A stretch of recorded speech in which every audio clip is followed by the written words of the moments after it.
Hello mga ka-kite size. So, ayun nga mga kite size.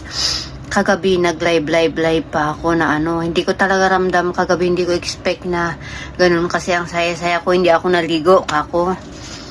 After no, na-check ko na 40.1 yung temperature ko, yon naligo na din ako. Tapos kanina umaga, sobrang sakit pa rin ng ulo ko, nag-take din ako ng gamot.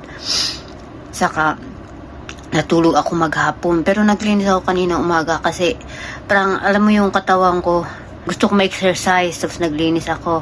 After uminom ako ng gamot, and then si amo yung nagbantay sa mga bata. Yung alaga ko isa pumunta kay lola niya, kinuha ng lola.